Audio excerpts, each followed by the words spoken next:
Hi everyone, it's me Jerry. Just wanted to catch up with all the staff members. It's been a few weeks and I wanted to check in, see how everyone's doing, and kind of go over a couple of things with you.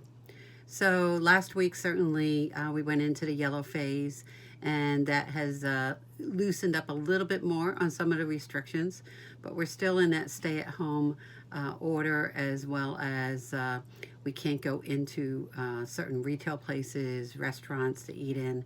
All that kind of stuff is still pick up or outside eating and dining. But I just want to remind all of my staff members, since you are an essential we're an essential business and you are essential workers, you need to still take extra precautions. Sadly, the virus is still out there. In Montgomery County, our numbers are going up, but not as fast. In our geographic area of Upper Perk, the numbers have risen, but they're holding at this point, so that's a good thing. I know that everybody's frustrated with the governor, and they just want everything open, but it does have to be done in a timely basis, and we have to be extra careful as essential workers.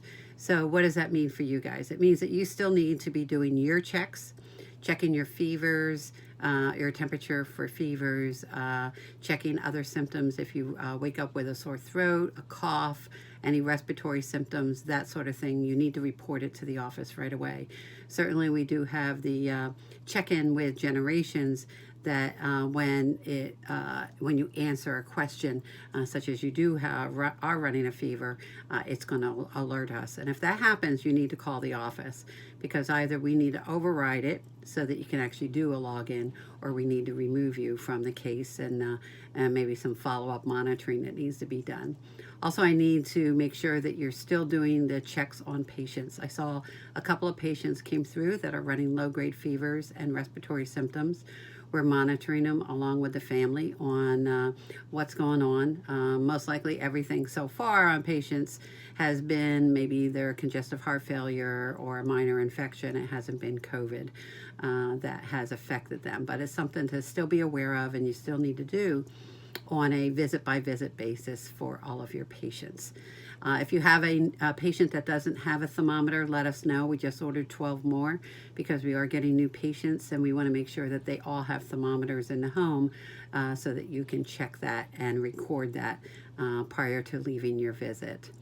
We are putting in place a COVID-19 policy that will have the PPE box set aside. So if we do get a presumed positive or a positive patient, we have supplies in boxes ready to go for in the home. If you are asked to do a COVID patient or a presumed patient, just know that the pay rate is being adjusted higher for those, and you can talk to Jennifer, regarding what that pay rate is, and what the current situation is. Whether it's a live-in or an hour-by-hour case, those rates will be adjusted.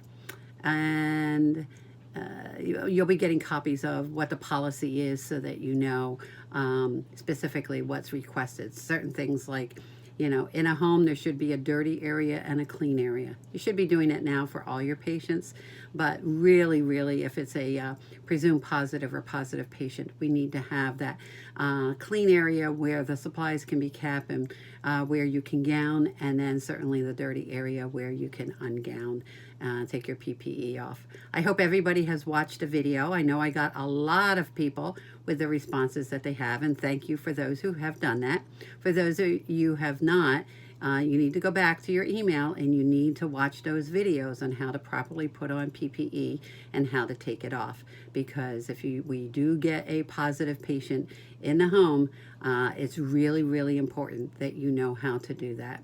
If anybody has any questions at any point in time, keep me posted. Stay safe. Continue to monitor what you're doing there on your off hours, that you're social distancing and being extra careful on your off-duty time as an essential worker.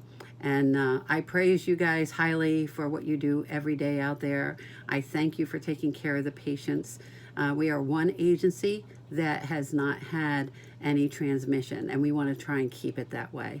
So please be extra careful. And if anybody has any questions at any time, just give me a call or give Jennifer a call at the office. Oh, on another note, if you do need to come to the office, I do want you to notify the office first before coming. Even though they've lifted some of the restrictions, we're still on a working at home for the majority of the office staff, and I just don't want people just floating in and out of the office. I want it to be coordinated so that they know that you're coming. So just give a call ahead and coordinate with whoever is there to know that you're coming if we need to space people out. Okay, thanks guys once again for all you do, and stay safe. Keep our patients safe. Good night.